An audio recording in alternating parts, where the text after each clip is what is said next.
Saktong nakagraduate lamang si Elena ng elementarya, ay nagpasya na ang kanyang ina na subukan ang kapalaran niya sa ibang bansa. Labandera at may maliit na pwesto ang ina ni Elena sa palengke. Pero dahil hindi nasasapat iyon sa papalaki nilang gastusin, lalo na kay Elena na magsisikundarya na at sa lola nito na may iniinda na ding sakit. Kaya kahit masakit para sa ginang na mapalayo sa kanyang anak, ay tiniis niya alang-alang sa kinabukasan nito. Nag-aaral ng sekundarya si Elena at mas nagpupursige pa siya sa kanyang pag-aaral para ipakita ang matataas niyang marka sa kanyang ina. Ngunit nang bawian din ng buhay ang kanyang lola na siyang ina ng kanyang ina, ay umuwi ito saglit sa Pilipinas para makapunta sa libing. Dahil din marami silang nautang, ay bumalik din agad ang ginang sa ibang bansa para ipagpatuloy ang kanyang kapalaran doon at para din makapagpadala ng impambabayad sa kailang mga naiwang utang. Elena anak, mag-iingat ka dito ha. Huwag kang mag-alala at ihinabilan kita ni Tita Libet mo. Titingnan ka na lang daw niya dito dahil nasa kabilang kanto lang naman ang bahay nila. Gusto pa nga sana niyang doon ka na lang pero ayaw mo naman. Ayaw ko po doon ma, alam mo naman po ang ugali ni tita. Yeah, alam ko anak. Hindi mo ba kayang tiisin ang ugali ng Tita Libet mo? Para kasing hindi ako komportable na nandito ka't mag-isa lang anak. Ma, malaki na po ako. Tsaka sanay na po akong mag-isa dito. Okay lang po. Anak, pasensya ka na ha kung kailangan kong bumalik sa ibang bansa para magtrabaho. Kahit alam kong wala kang kasama dito, ay kailangan ko pa rin umalis, lalo na't nasa second year ka na. Ilang taon na lang ay kolehiyo ka na rin, kaya kailangan kong kumayod. Naiintindihan mo naman yun, di ba? Opo, ma. Huwag mo na po akong alalahanin. Okay, sige na po. At nandyan na po ang tricycle. Baka maiwan pa po kayo ng eroplano. Salamat anak. Basta ha, buwan-buwan ay magpapadala ako sa iyo para sa mga kailangan mo. Tatawag din ako. Kapag naman may kailangan ka, tawagan mo lang ako. Kapag hindi ko masagot, i-message mo na lang ha. Okay, sige na, aalis na ako. Mag-iingat ka. Ang mga pinto, ikandado mo. Opo, ma. Pagkasakay ng ginang sa tricycle, ay dali-dali namang isinira ni Elena ang pinto at kinandado. Nalulungkot siya pero hindi niya pwedeng ipalata sa ina ang nadarama dahil ayaw niyang malungkot din ito. Buwan-buwan ay pinapadalhan siya ng dollar bills ng ina. Ang iba'y pinapapalitan ni Elena at ang iba'y hindi dahil sinasadya niya iyon para ipunin. Ganoon lagi ang ginagawa niya kapag nagpapadala ang kanyang ina. Ang 40% ay ginagamit niya habang ang 60% na padala ng ginang ay iniipon niya. Sa ganoong paraan ay napapanatag ang loob ni Elena dahil alam niyang may madudukot siya sa oras ng pangangailangan. Hanggang sa siya ay nag-third year at nag-fourth year ay hindi pa rin natitigil ang pag-iipon ng dalaga. Nang minsay tumatawag naman ang ina ay sinabi niya dito na may naipon na siya kahit papaano. Kaya tuwang-tuwa ito habang kausap siya. Naku naman, dalaga at responsable na talaga ang anak ko. Hayaan mo, kapag nakagraduate ka ng 4th year ay uuwi ako dyan. Dito ka na ba po, ma?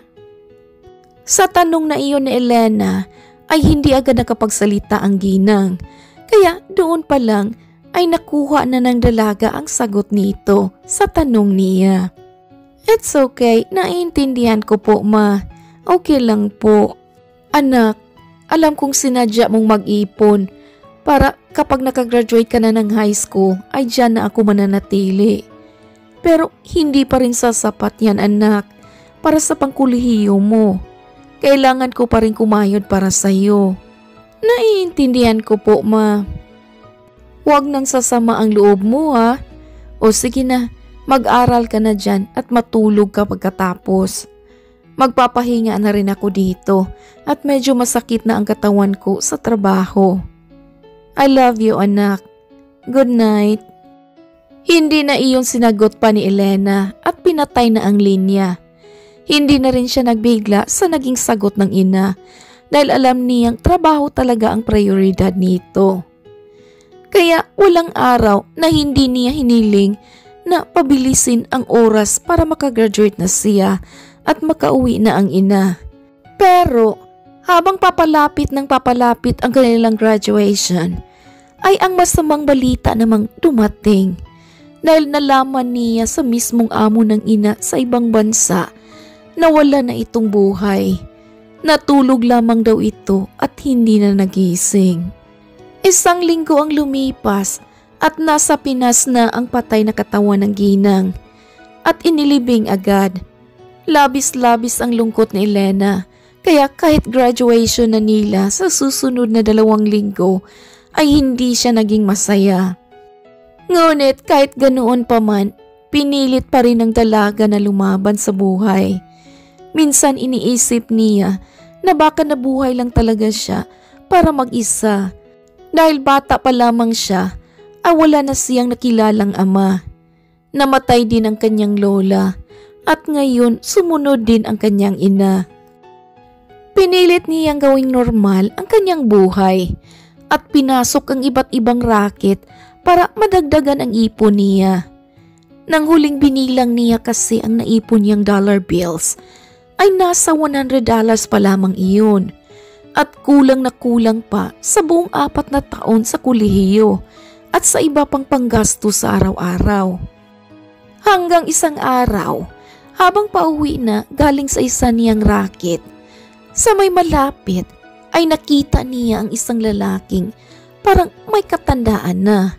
Nakaupo ito sa may gilid ng kalsada at natatakpan ng 2 nitong kamay ang kanyang mukha. Oh my, pulubi kaya to? Ang kinis naman. Bulong pa ni Elena sa sarili at sinubukang kuhanin ang sarili niyang panyo at inilagay sa tabi nito. Saka naglagay na rin siya ng 50 pesos. At nang akma na sana siyang aalis, ay doon na kinuha ng lalaki ang kamay na nakatakip sa mukha at nagsalita. Hey, what do you think you're doing?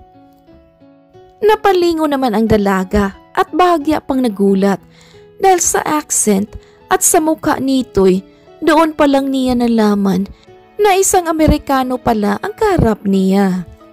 Oh, sorry. Amerikano ka pala. Oh, I'm sorry. I didn't know that you're American. Oh, it's okay. I can speak Tagalog. Oh my.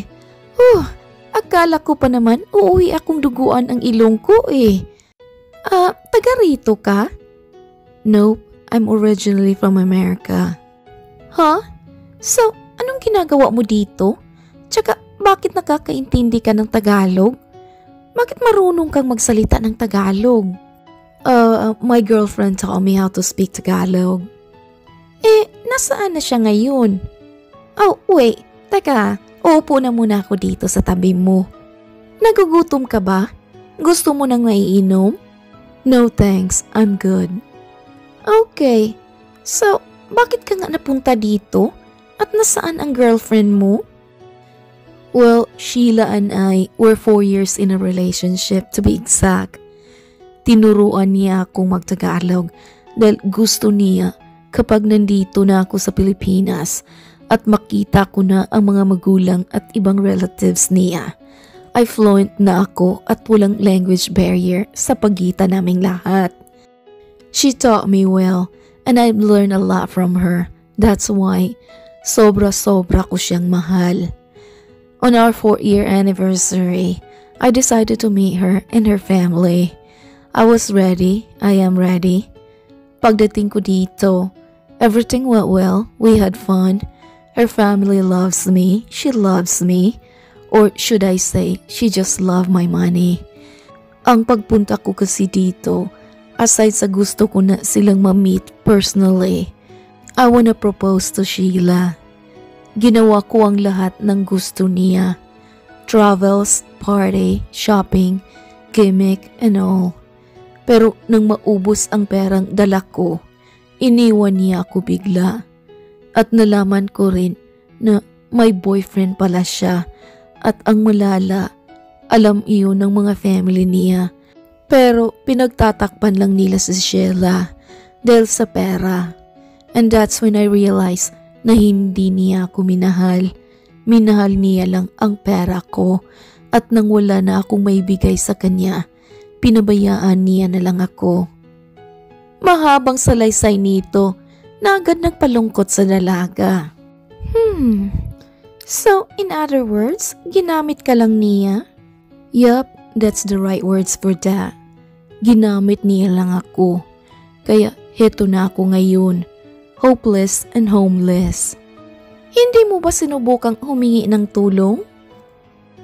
Na walang tumutulong sa akin. Ang iba, kapag nakikita ako dito, pinagtatawanan nila ako. Like really, am I a joke to them? But anyway, it's weird how I share with you without knowing your name. I'm Charlie, by the way. Sabay lahad sa kanyang kamay. Elena Vasquez. Tugon na rin ang dalaga. Naku, nakakalungkot naman pala ang kwento mo. Ibinigay mo ang lahat-lahat ng sayo para sa babaeng mahal mo, pero sa huli, iniwan ka pa rin niya. Ay naku, ganoon talaga. Minsan, hindi mo maiintindihan ang purpose ng buhay. Ako nga pakiramdam ko, nabuhay lang ako para mamuhay mag-isa. Huh? What do you mean? Ikaw na lang mag-isa? Oo, pero hindi na rin ako nakakaramdam ng takot sa pag-iisa ko. Nasanay na kasi ako Nasanay na ako na iniiwan.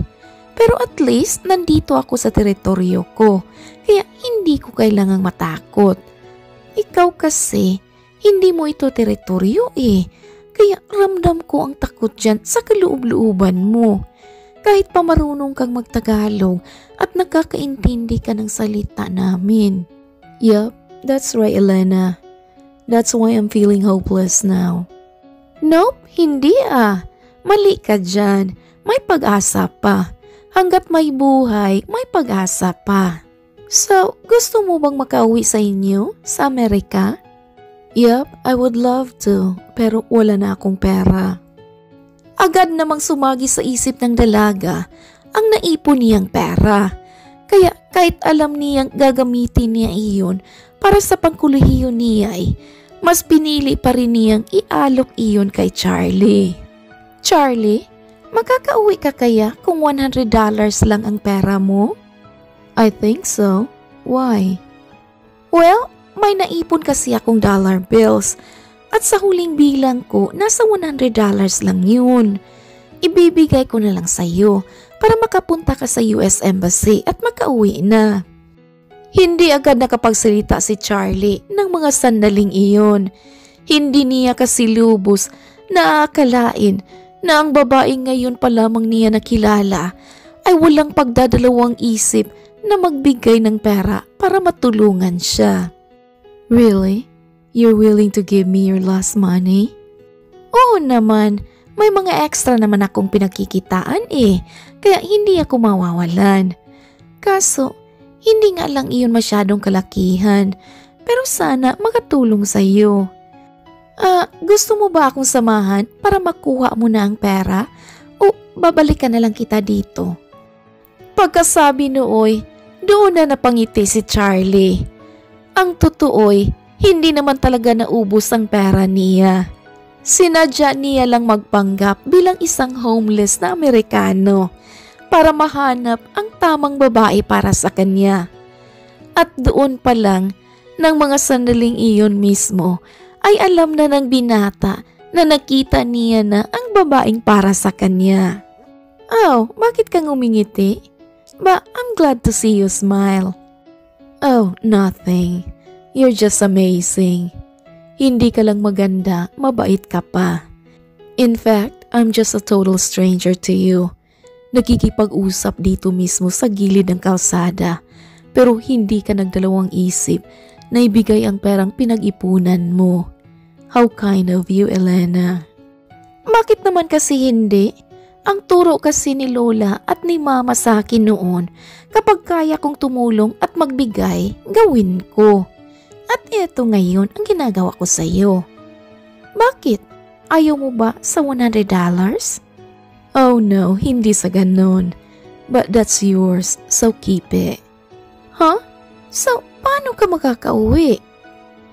Diba sabi mo kanina, may mga extra kang trabaho?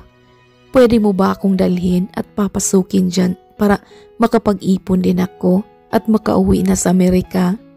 Isang malawak na ngiti naman ang pinakawalan ni Elena, saka nag-thumbs up. Oo naman, walang problema.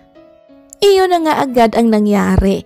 Kahit hindi sanay si Charlie sa mga trabahong nakatukas sa kanya, ay pinag-aaralan niyang mabuti para hindi masisante.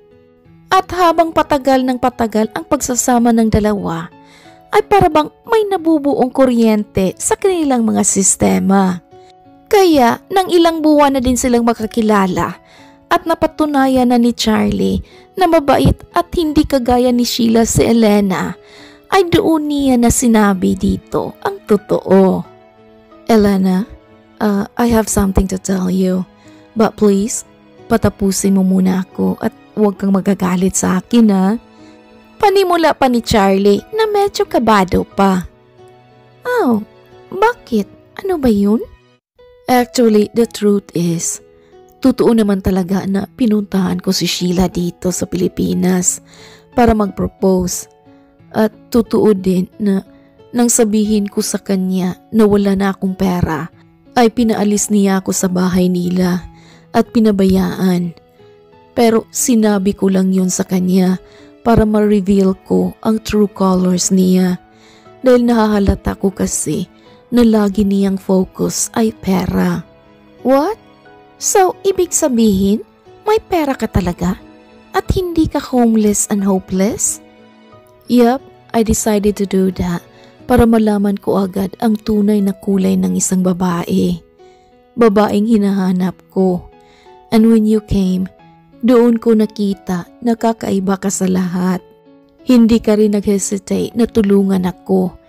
Kahit sinabi mo nga na para sa college fees mo yun. Napabilib mo ako, Elena.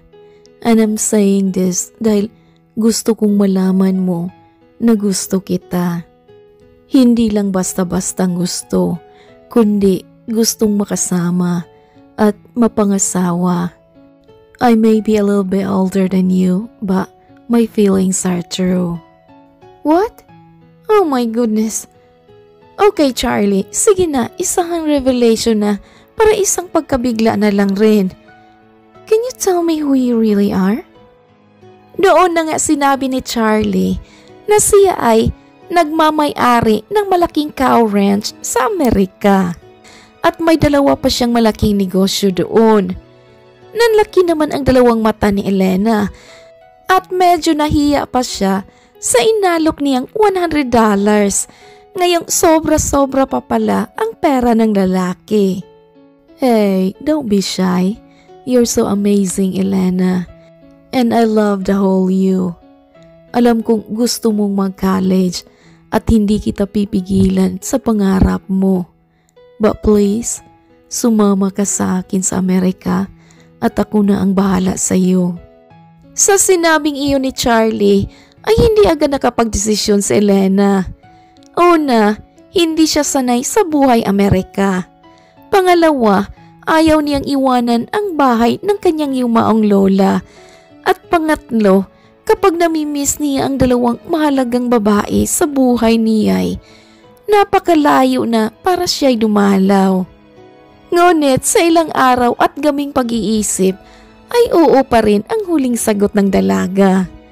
Nagsabay sila ni Charlie pa ibang bansa at doon parang isang rena ang dalaga.